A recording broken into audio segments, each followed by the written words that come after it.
You're listening to On the Way Home with your host, Emmy Kelly.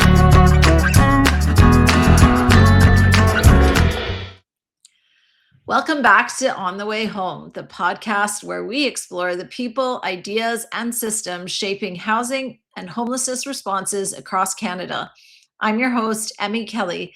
Today's episode takes a step back to look at the bigger picture, not just individual projects or programs, but how housing systems themselves are designed across the country. I'm joined by a team from the Community Housing Transformation Center who have been looking closely at how community housing operates across every province and territory in Canada, identifying what's working, where gaps exist, and what it would take to move toward a more coordinated, scalable system. Joining me today are Lisa Ker, Executive Director, along with Joseph Daniels, Don Campbell, and Luc Labelle, who each bring deep experience in research, development, and partnerships across the housing sector. Thank you all for being here. Let's jump in.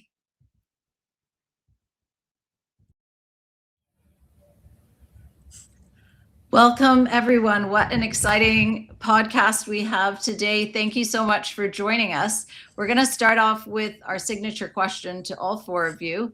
What does home mean to you? You're going to have to facilitate this so that we're all not waiting or all jumping in together. Okay. Lisa, how about you? Start with Luc, Don, and Joseph. I think home is, for me, it's a sense of belonging. And I think it can be a sense of belonging that's with people, that's with place, it can be, anything. But it's where you feel that you belong. I know you named me, but we went a little bit over the subject and we had interesting pieces. And I would pass it to Joe next, if you don't mind. Well, thanks, Luc. In some ways, since I've lived in many different places, and Canada is not my original home. In some ways, it's Vancouver is my home. I often say it's more of a home than anything else has ever been, and the reason it is that is because it's the place where I feel in place. You know, as someone who's traveled all over the world and whatnot, I didn't always feel like that was where I was meant to be. But my values seem to be better expressed in this place, and my sense of community is there. So for me, home is that launch pad to those things. So when it's safe and secure, when it's warm and able to express yourself in, it's that launch pad, that in-placeness. And building upon that a little bit, and much aligned with Lisa, for me, home is about comfort, and that can be a person, it can be a space, it can be a location. I think in my experiences, especially in frontline work, I've seen that home is really what you make it to be. And for some people, those understandings of home that we have had that are, four walls, are not always safe. But the person that they care about the most or that makes them feel the best is their home. So I believe deeply in that. And on my side, I approached this question and something I lived through that really affected my perspective on the subject is an expedition of going by kayak for 15 months across the east coast of North America, and going through different pieces of land and territories and homes for all sorts of people.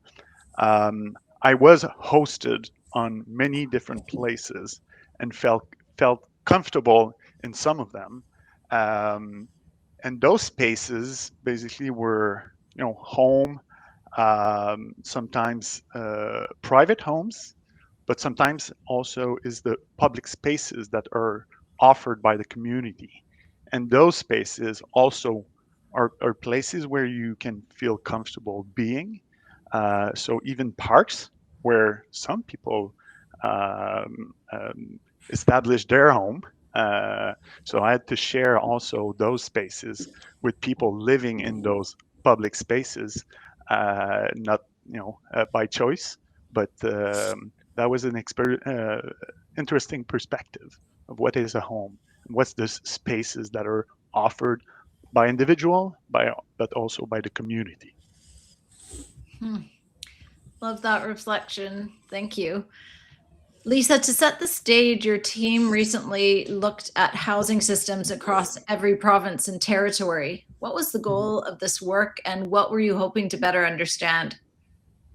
I think because the Community Housing Transformation Center for several years now has operated in a pan-Canadian manner, we all, and to varying degrees, because we're spread out across the country and we're 100% virtual as an organization, we all feel connection to different parts, and we know those regions and those territories. Bringing a holistic view for the entire group, so not just the development group, of which Joe, Don, and Luc are a part, but for the whole team, in addition to complementing research that we are undertaking, not by us as the center, but we contracted out to two well-known researchers in the field to do an international study. And so we're going to juxtapose what we've learned and what we've examined across the country with what we're going to be hearing very shortly about what is going on internationally, and look at where there are similarities, differences, gaps, etc. Joseph, from a research perspective, when you compared jurisdictions, what stood out the most to you? Were there any patterns or surprises across Canada? Yeah, and I'll first and foremost say this is definitely a group effort. So Don and Luc, feel free to chime in. Lisa, chime in if I miss anything. Because in many ways, it's very easy for us to look at this and say, oh, well, each province is so unique. And there are definitely unique configurations to each province in terms of, who has the power to implement new housing and the like. But there's also some broad themes that we came across in this work that really speak to some of the work that we do, but also what we'd like to see for the sector. And so like the first one of those is really thinking about the ways in which the community housing sector is being conceived of as a whole industry or as a sector itself. And in particular, what institutions create that collective voice.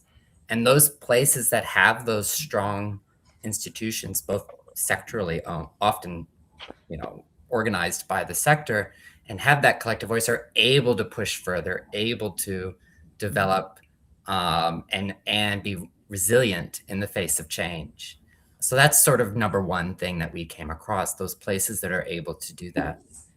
The second thing that comes across in a lot of the work that we had done is really the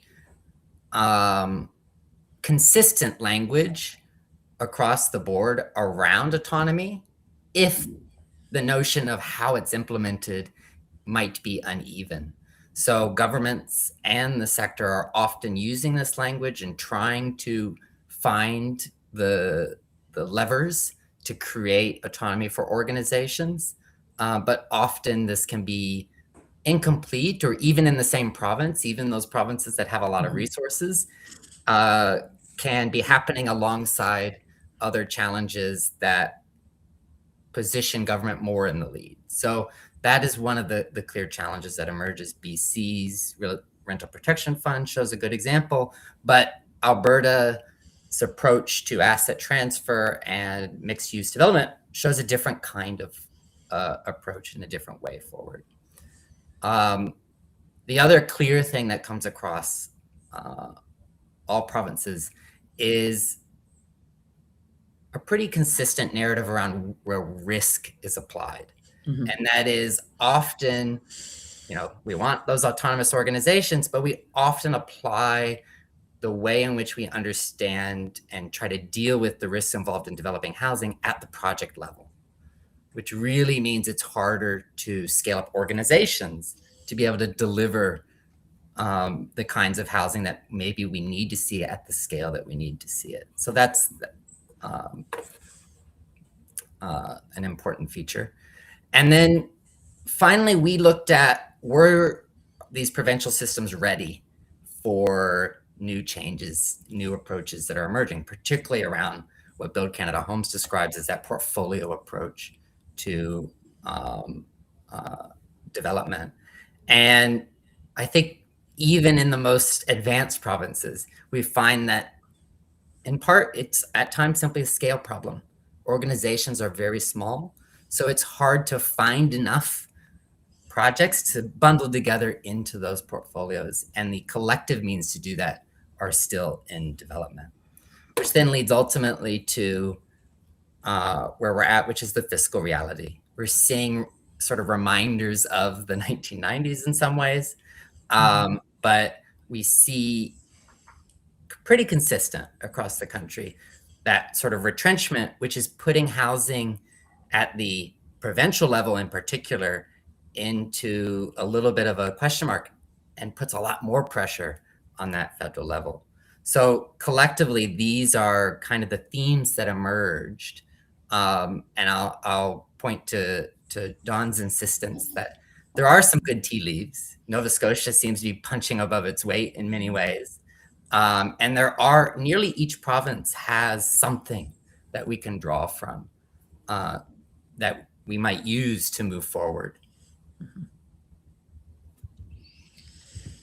Which is, I think that, like, from what you were saying, one of the big ideas in your work is treating community housing as a system and not just a program, because that's kind of where you're seeing things disjointed. What does that shift actually look like in practice?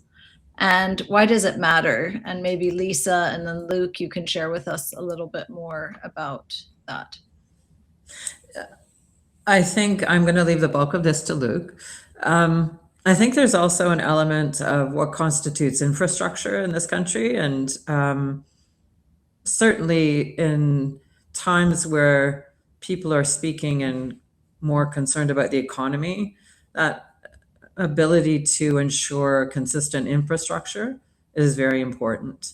And a system, I differentiate between a sector and a system, in that a sector can be a collection of organizations in any geographic entity, whether it's a local, regional, provincial, territorial, or national, that are doing similar things. A system is when those same organizations now have processes and policies and collaboration, and they share. And I view those two as a precursor to something that is even more established, which is an industry, which we see in this country. There are many forms of industry where you command more political influence, power, possibly even policy determination. So that's sort of where I see the importance of moving from a sector to a system, and the absence in, as Joe pointed out, in most jurisdictions, provincial, territorial, of a cohesive system for the most part, and how we need to move towards that. But I'll turn it over to Luc to talk a little more about that. No, Lisa, you took the bulk of it on that, Sorry. but I can expand though. No, it was well said. The link between infrastructure and systems, and they're both connected. And the center has been established to answer to that system of ours that we define as community housing. Now, is that system understood or even known by everyone? Clearly not even among ourselves. So that we can always expand on that side. But if we take the question at the level of the general public, well, there's immense work to be done on that end. And it goes back to, what are we providing? And part of that is affordable housing, and who doesn't want that? Though we have been defined as something else for many, many years. And we've defined ourselves at some extent into other instances. So what we cover in terms of infrastructure, well, our definition should expand much broader. And until maybe the last piece on that, sorry, if we're not able to solidify that system of ours, well, it won't achieve the goals we're aiming for. Can I dig into this one a little bit more to understand what it would have to look like in practice for us to actually shift from what I'm hearing us say and what we know is that we operate as a sector. We don't yet have the system. What would have to be true for us to get there? If I may, so on that, the system is predictable. So predictability, brings confidence, bring autonomy at the end, where right now we're experiencing what I would refer as chaos. So it's cyclical. It depends on the willingness of some actors to intervene or not. Then the rest of the actors will, react to that. But that's not. You can't plan on that sort of conditions. So having a system entails that we need something that is reliable, predictable, and then you can grow and you can bolster your action. Yeah, I would add to that, and I think that's a great way of putting it, that it's the reliability and the predictability in so far as organizational entities can then not only enact what they're trying to do with some degree of confidence and certainty, but also coordinate amongst each other, drawing on each other's strengths. One of the facets that I think a lot of community housing providers would recognize is if we describe the sector not only as fragmented, but competing against each other. So there's a whole approach to this work, which is rooted in preservation and de-risking public funding, but that has manifested itself in a very time-limited, repeatable cycles of, okay, this time yes, this time yes, this time yes. But where there isn't, as Luc says, there isn't this sort of longer-term predictability or certainty. And in many instances, here's the money, who wants it? What have you got to show for it? And that creates, in a sector that wants so much to collaborate, there's still a backdrop of collaborate unless it's going to undermine what we're doing because these people got what we want. And that doesn't serve anyone.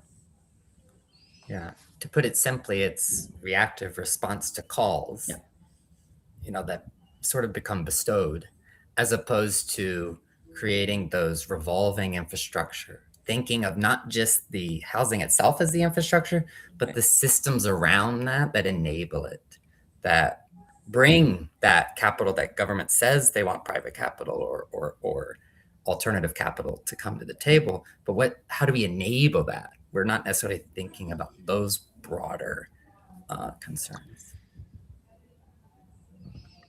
Maybe, Don, you're yeah, oh, sorry. go ahead. Go ahead. No, I would let Don, please. Are you sure, Luc? Why don't you finish your thought? No, that's fine. Your work is really grounded in partnerships. And from what you've seen, how do relationships between governments, municipalities, and community organizations shape housing outcomes? I think that we know that the best relationships are strongest when they're intentional. So you tend to see more responsive and effective housing systems. And we saw this in the 70s and 80s when the housing movement really began, when we saw the bulk of housing within the country being built. And when that housing system, we talk again about this system, about this sector, about these structures. So we see that projects can move faster. Funding is used more strategically. And developments are better matched to local needs, so especially within vulnerable populations. And I think that's really important because we talk a lot about enabling the sector to grow. But what we need to recognize as well is that it's also maximizing public resources. So it's actually in everybody's best interest for this to happen. When we have a system that works well because all of the people at the table are talking to each other effectively and listening, then we can maximize how we utilize those resources that are available. So that doesn't necessarily mean more, it just means using them more smartly. And that creates more trust, and it allows us to better coordinate across systems like health, social services, and housing. And it reduces some of the impact on those other systems within that greater social structure. Um, and another big component, and I know it's already kind of been mentioned, but as well, is the opportunity to share risk. So, right now, because of the way that the housing system was established, and there lacks a little bit of that autonomy for housing providers, that risk isn't really being shared across the table.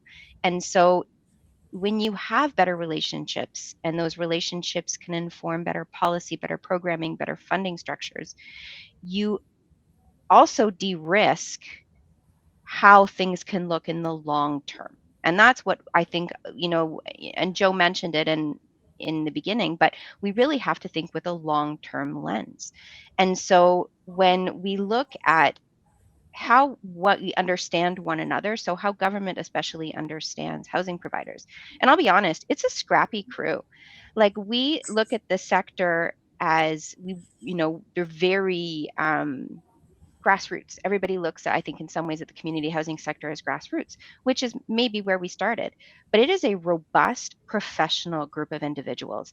And it is a group of individuals that are moving mountains with minimal resourcing. People that are literally filling out, 10, 15 funding applications, managing a whole team, growing their portfolio by whatever, and dealing with their day-to-day operations with 2 or 3 people. Where does that happen in any other industry? And where do we see the results that we're seeing? So I think what is critical in order for the housing outcomes to be more positive is we need government to understand through policy, through programming, through funding, that you have a very, very capable group of folks here and a very capable sector that understands not only those policies, those programs, those fundings, but also understands the needs of the folks that they serve. And if there can be a bridge to bring those two together, then the outcomes will only be positive because they'll only be informed by experience and they'll be informed by process. So that's kind of how I perceive we should move forward with regards to partnerships. Joseph, I'm going to go back to your comment on being in different places around the world at different points of your life. And you've worked there too, including places where housing systems, I'm sure, function very differently. What lessons do you think that Canada could realistically apply from those global examples? Yeah, I was thinking about this question and thinking, oh gosh, where do I stop? But so, bear with me if I end up going a little long, but I've lived in systems in which the housing problem, if you will, was framed early on in the history of a country and effectively solved. It's not to say that they're perfect. They're absolutely not. But they have taken on the problem and really truly built an industrialized system around solving those challenges. So I thought I would go a little bit of a sort of quick speed through some of these locations as a way of getting at this, which is really ultimately what we see from the international best practice, where affordability has been secured the most durably, because of course every place has faced some level of erosion in some cases, are those places that don't view housing, or in particular affordable or non-market housing, as separate from the whole system. So they're what we often refer to as unitary systems. They view non-market housing as but part of that larger system. And the way they get there is in large part by viewing it as universal, as a universally accessible industry, and one that operates at a level that is congruent with private industry. And the result of that in places like Austria or other Germanic countries, for example, is often the non-market sector is seen as a long-term investment. It is where people go to flight to safety for investments. It might be lower return, but it's counter-cyclical in part. Banks don't have a fear about investing in nonprofit organizations and worry about reputational harm of challenges those organizations might face. So that's one thing. You then combine that with a significant scale jump, if you will. If you look from Canadian organizations to international organizations that are involved in non-market housing, in the UK, you have organizations that have hundreds of thousands of units under management. And that does matter, because that is what often enables the self-financing, the self-ability to continue operations, and the strength to bring in government as that, balanced partner in some ways. But it also points to that value of professionalization. I think that's really clear from, say, the UK example, is doing so in a way in which both the sector recognizes its professionalization, which we're much further along perhaps on that with the many associations that we have doing great work across the country, but it also requires that sort of state recognize that level of professionalization and build the systems that enable us all to recognize each other as part of that. And then also, I come from the US, and believe it or not, it has some things we can draw on. And the two things I point to there are the enabling legislation and infrastructure, not necessarily money alone, but laws that enable that pool of capital to say, oh yeah, we definitely want to be involved in this. So that's the Community Reinvestment Act, for one. It requires banks of a certain scale to put money into lower income or under invested in communities, as well as the low income housing tax credit. Both of those can be criticized in particular ways, but what they do at their base is create that pool of capital that many in Canada say they want to contribute to but don't necessarily have the right infrastructure to do it. Which then gets me back to the place that I've spent a ton of time, which is Singapore. And I will say, oftentimes people say, Singapore, of course, has solved its housing crisis, and many people look to it as a bit of an exception. It has a single party government that's been in power for 50 years. But oftentimes people take the wrong lessons to be learned from that story. And some of the most critical lessons are, one, they did deal with the land question, but they didn't necessarily do it in a vacuum lacking land ownership. There's still some minor land ownership today, but when they started, the government didn't have all of the land.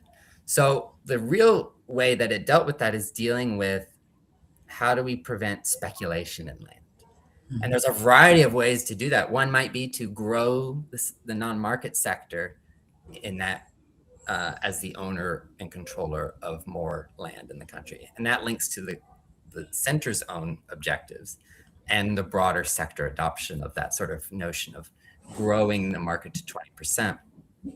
So that's one.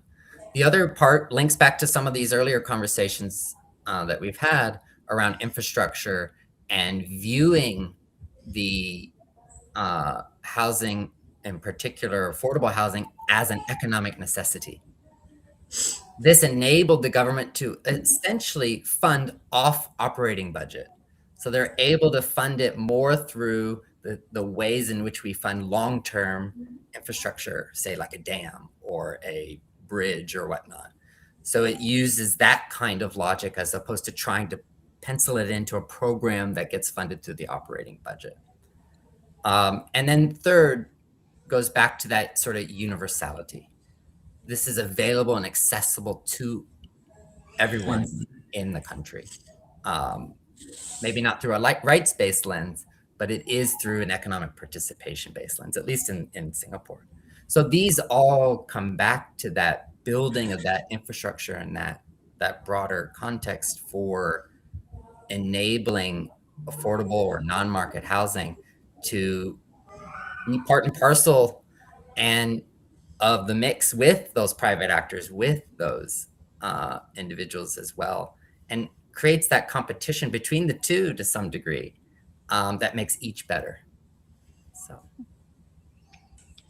Luc, the report talks about autonomy in the community housing sector, but also suggests it's sometimes unclear or incomplete. What does real autonomy look like from your perspective on the ground?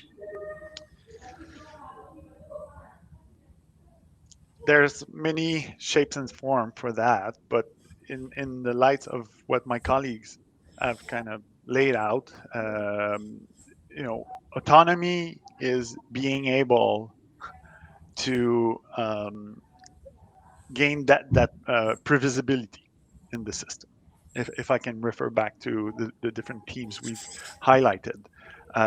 So if we just go further on the economic branch that is our sector, no one tells that story. No one sees us as an economic sector, but we are, and that piece around infrastructure, well, no one is questioning the importance of having a bridge, and that having a bridge as an infrastructure will benefit in, well, security. If I don't need to take my kayak to cross over the river, I'll be more safe and I'll be able to access services on the other side of the bridge. But also it's driving economic growth and therefore a lot of benefit for communities. So autonomy, we would gain autonomy if we're better perceived as an economic branch of the society, and that the different actors put in us the same confidence they have as the mining industry, the train industry. Train is a good other infrastructure that is benefiting a lot of people, though it is subsidized and it has benefited from very I don't know how to put it, but a legal system that benefits a lot the train system. There's provision in the law that allows it to keep running smoothly. So it's the same thing in infrastructure, the system, that economic branch that we are. If people in the society and ourselves can assume this posture, well, therefore we will be in better position and better autonomy as individual organization to answer to that goal of offering affordable housing for everyone. Who doesn't want to afford is home, and for this home to be of good quality, good quality and affordable. That's a goal, and I think everyone wants it. So, yeah. Lisa, I want to come back. You touched on risk a bit earlier, and I'm hoping that you can dig in a little bit more into the idea of risk, who carries it, how it's distributed, and how that affects the ability to actually build and scale housing. I think a fairly consistent observation we had across the country in all jurisdictions was that the risk does land, for the most part, on the sector and the individual organizations. The fact that there are funds that are obtained through different levels of government doesn't correspond with risk load bearing. What that does is it has, and this may sound extreme, none of this, we should have perhaps stated this from the beginning. None of the observations we believe are derived from ill will or nobody out to get the sector. That's not the point at all. This is an evolution over decades, which has landed us where we are today and the results that we see today. But nobody sat down and thought, how can we really screw these people over? Not in the least. This is simply where we're at.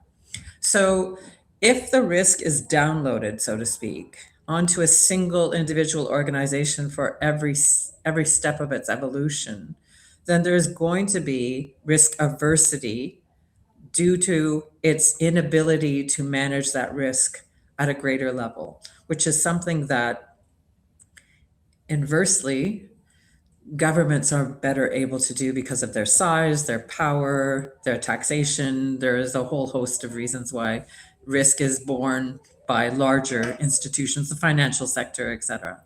So if everything is downloaded to what amounts to, as Dawn described, organizations that have a multitude of priorities and the least amount of resources to manage those priorities, then you're effectively boxing in not only the ambition, but the actual potential realization of individual or multiple projects, because everyone then must be considered.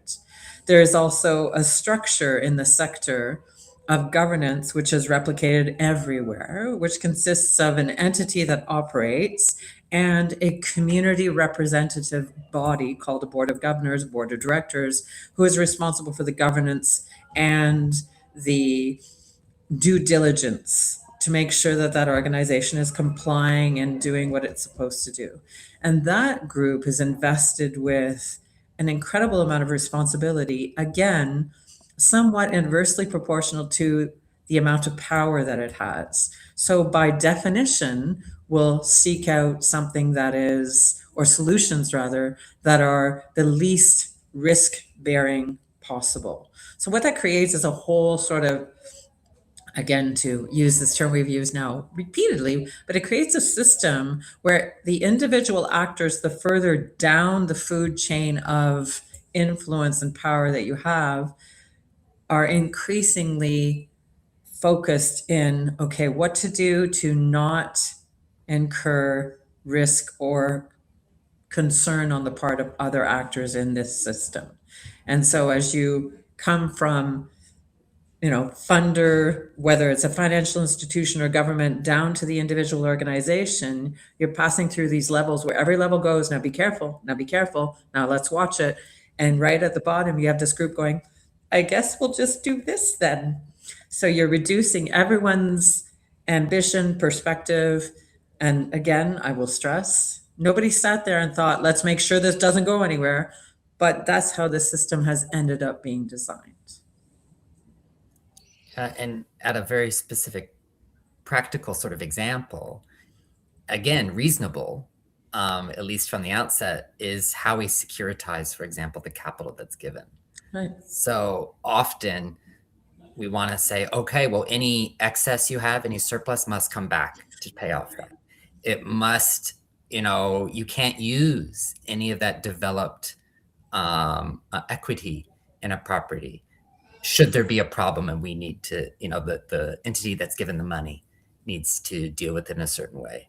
But there are ways in which we're seeing some experiments in that. Oh, yeah. And one of those rental protection fund, but there's also others through community land trusts and others that are trying to handle that a little bit differently. They're trying to say, let's lean on the mission-driven governance of organizations to secure that risk, as opposed to that sort of classic, if you will, sort of financial agreement level of the more regulatory. Yeah, more exactly. Regulatory approach. So that might be one way in which you can see how changing how we deal with those risks can really make a big benefit.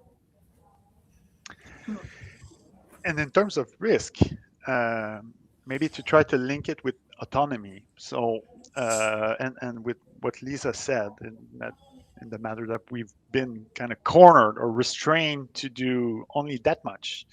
Well, our intention as a sector, many organizations has taken into their vision, their strategic plan to reach that 20% of housing being owned or being non-market or non-for-profit housing. Well, therefore, there's a huge shift in logic and in philosophy for our organization that, for what Lisa has explained, have been restrained to only a portion that requires a lot of subsidies, a lot of help from many actors. So that is not a viable segment to operate in.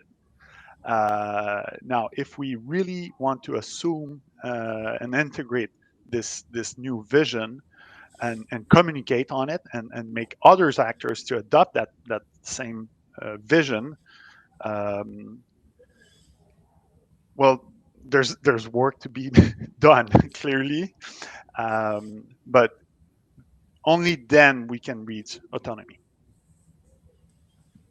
I think too that we talk a lot about risk, like financial risk, organizational risk, but what I don't hear much of is what is the risk if we don't? What is the risk if we don't create these structures and that we don't have these systems in place for this to happen? And we're seeing the what if we don't right now, and it's compounding. And so I think when I think some of these larger bodies, whether it be government or lenders, whoever are looking at risk, they're looking at it in very singular terms. And and I think that's really the advantage that the sector brings to the table is that we aren't just looking at it in singular terms. We are looking at it as the folks that reside in the homes that we build, the folks that reside in the communities that support the homes that we build. And I think it's important when we talk about risk that we bring that into the conversation as well. And I think that there's a perfect segue here to hear, and we'll start with you, Dawn. When you look at where Canada is right now, do you think our housing systems are ready to move forward towards larger scale portfolio-based approaches, or are there still major gaps? I think we've heard a number of them today, what the opportunities are to move to systems instead of sector, to share in the risk, to lean into autonomy. But is there anything more that you would add there? Yeah, like I said, I think the sector's scrappy. And I think that they'll make it work. They will. It will just be a lot slower than it needs to be. So I think if some of those systems and some of the elements that we've spoken about are put in place where we had stronger policy, more longer term vision, understanding everything as an interconnected system, then I think that that would facilitate growth at a faster pace, at quite frankly, the pace that we need it to happen. And I think what the misnomer about the community housing sector is it's building entirely housing that is deeply affordable. And that's not the vision that we have as the sector. The sector has the vision of developing housing that is accessible to folks from all income bands, but with an emphasis as well of that deeply affordable housing that we need so desperately right now. So I think that there are definitely gaps for sure, but I do think the sector will do it. They will.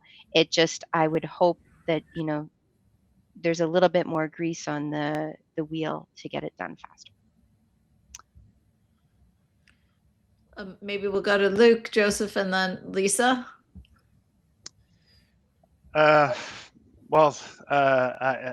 Just the last thing that Don mentioned, for me, just to look at our policy and the amount that is put into just bring it to the subject of home ownership. I mean, we're at which phase of going into which wave of new policies to make tax cuts and mortgage entrances, and this is all public money that is invested toward home ownership. And it's okay to have program. It's just at which point or what amount of effort collectively are we putting into that strategy, and what is being put into the non-market or non-profit housing option, and the difference is just staggering. So that is a key, and it calls back to what I mentioned of educating everyone around these concepts. Um, of course, everyone wants to be housed and have access to housing in one way or another. Um, and yeah, this is a huge factor, and we keep seeing it even today. And the governments in many places around our country, whether it's federal or provincial, will take still that same approach, giving one more wave to subsidize demands for private housing, where we can engage a little bit more on the nonprofit side and have way much more benefit from that economic sector. Yeah, I would add sort of two things, two ways to approach this. One is just simply looking at the organizations that we have. There are in each province perhaps about a handful, a few more in Ontario and in BC and Quebec than some of the others, but a handful of organizations that could rationally pull together a portfolio of a scale that would draw the appeal of large scale investors, whether that be government or private or alternative financial markets. It's simply the challenge we face with a system that has been for so many years focused at the project level, focused on how do we deliver projects. And I think, for example, here in BC, the recent budget announcements really underscore the challenges there, because it is a system that might be pre-positioned, if you will, to take advantage of that portfolio-based approach. But again, those early stages of development are often put on the individual organizations as opposed to the aggregator or those collective means of action, which I think the infrastructure for are still budding or still relatively emergent. We certainly have some examples of the future acquisition fund might be one of those. Another, so there are some possibilities, but we really need to develop those in order to be able to respond effectively to what, say, Build Canada Homes wants to achieve, which is an industrial scale action.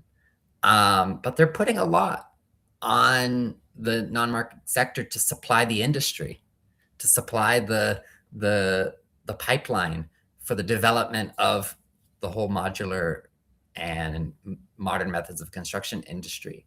And so that's where we have to think about it at that broader structural scale of how do we enable those things like those collective actions? What are the things we're doing? Because bundling up a number of projects together does not necessarily a portfolio make. There has to be a logical connection between the projects and whatnot. So that is where the logic makes sense. It comes from a financial investment background, but the infrastructure, the tools to get there are still very early, and we haven't necessarily invested in those. So investing in those, which is really focused on those, how do we work together? How do we build systems that enable that scale to occur? That's where we need to see maybe a little bit more. So I think what I'm hearing is the sector has the will. We're scrappy. We're ready to put in the work. We, as a nation, no one has intentionally done harm. We are trying our best. We're also a young nation. So, some of the nations you may have spoken about, Joseph, have a longer history behind them and, set it up differently and kind of continued on a path. Whereas as a nation now, it looks like we're looking at our opportunities to see how we're going to build the system and then eventually the industry that we're talking about on this podcast today. To wrap up the show, I want to ask everyone if there was one shift, whether it was policy or action or mindset or structure, that you think would make the biggest difference in advancing community housing in Canada right now, what would it be? We'll start with you, Joseph, and then Luc and Dawn. Yeah, I in terms of, for me, it goes to the overarching enabling conditions. So we often think of housing policy as contained within, Housing Infrastructure Communities Canada, or, previously it might have been different agencies, or Build Canada Homes. We think of it as contained within these responsible ministries or responsible agencies. But in many ways, the best response to affordable housing might actually be the tax policy, or it might actually be those enabling conditions around creating those collective forms of action around financing of things and whatnot. So for me, it really is thinking about this whole of government, but whole of society approach to affordable housing, and putting those enabling policies out there, and thinking through those policies that are actually blocking those. And I think we see some examples, say from the US or whatnot, that can provide a way forward. But that's where I would often focus on. Bon? Me? Oh, I think that I was waiting for you to go first, actually. I Luc. know. I like to alternate. You want to be last, I know one you do. guy, I think that what I would say is that I would focus on, and it's a lot of the work that the center does, in focus on community housing organizations, especially those that are smaller and located in more rural communities. I think what we're seeing is, because there's all this talk about portfolio-based approaches, or big scale, big growth, but really talking to them about longer term sustainability and shifting their mindset from some of the dependence that they've had on government funding, and helping them understand their own strengths, and helping them understand more business mindsets, and walk them through a little bit of the grieving process of a shift in ideology that has happened over time.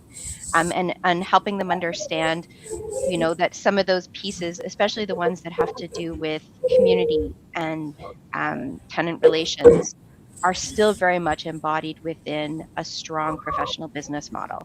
So that is the mindset that personally I would like to see shift a little bit.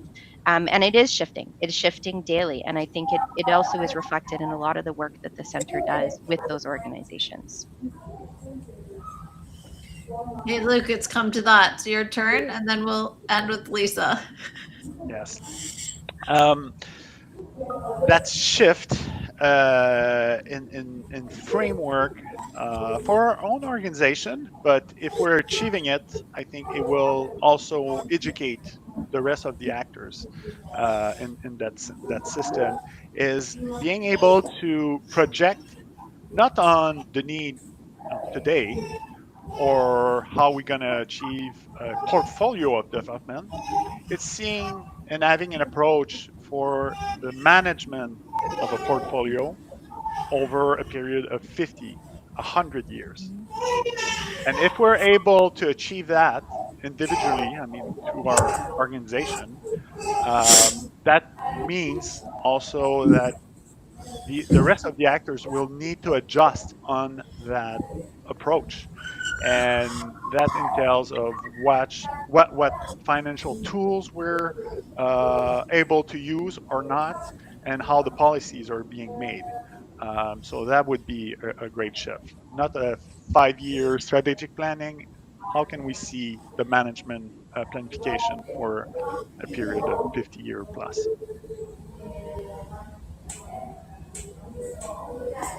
Lisa, for our listeners, Lisa's connection cut for a bit, so we lost her. But Lisa, It was very 2020.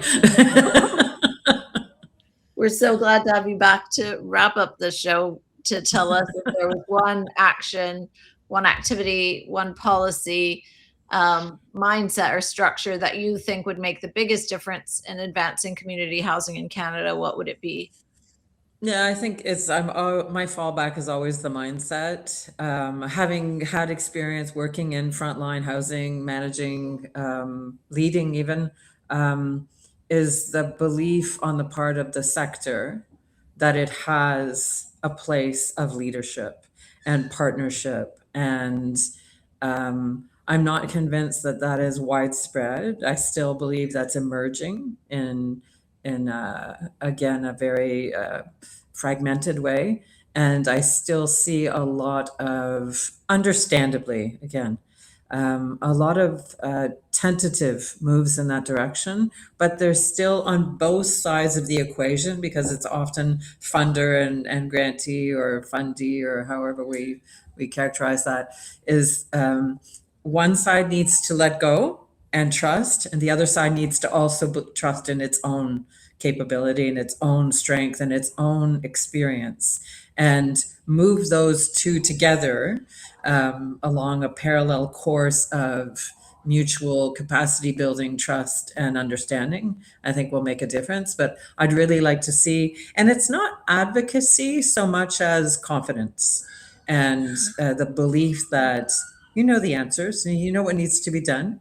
And you can put forward those positions, not in a radical, demanding, we need to shake things up necessarily, although that's fine too, if that works, but more in a partnership. We have something to offer, and we have something that society needs. The greatest, I say this too much sometimes, I think, the greatest pressures in our society and ills are left to a nonprofit sector in many different, not just housing, in health and education and all over, to resolve in a way that is far beyond the scale of the actual problem.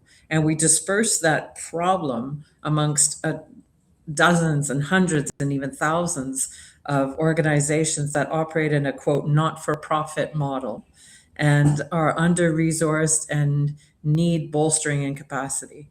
And we expect them to solve this, And I think that's something that in our sector, which is housing, it's time to stand up and say, we are solving it, and this is what we think needs to happen. And this is what we'd like to do going forward. Are you ready to join us? Before we close, can I ask for someone to share with our listeners where we can find this report and, reflect on some of the different things you're talking about? Website The report we'll have probably public sometime in the later spring. So we'll be all over our socials and our communications channels and our email audience. And we have a substantial audience now for our whether it's our newsletter or our different social media posts. So it will be all over there. Awesome. Amazing. Thank you all so much for joining us on the show today and for such a thoughtful, intelligent, honest conversation. Clearly there, hasn't been a one-size-fits-all solution, but your team is doing some really important work to put the pieces together so that we can do better at designing our systems and work together better, because that is what really matters right now. We are all in this for the people of our great country who have a right to housing, and we want to ensure that that right is realized. Any last words from anyone? Otherwise, I will say thank you for amazing content and a great conversation today. Thank you for the opportunity to share. Really grateful. Thank you, Emmy. Thank you. Take care. Thank you, Lisa, Joseph, Dawn, Thank you. Luc. So that wraps up our conversation with this amazing team. It brought together Lisa Ker, Joseph Daniels, Dawn Campbell, and Luc Labelle from the Community Housing Transformation Center for a systems-level conversation on the future of community housing in Canada. Their insights highlight the importance of moving beyond fragmented approaches toward more coordinated, portfolio-based models where autonomy, risk, and partnership are more clearly defined. The conversation underscores that how we design our housing systems, not just what we build, will shape the future of affordability and access across the country. Thank you for listening to On the Way Home, a podcast brought to you from Blue Door. Stay with us for more conversations driving change in housing. You're listening to On the Way Home with your host, Emmy Kelly.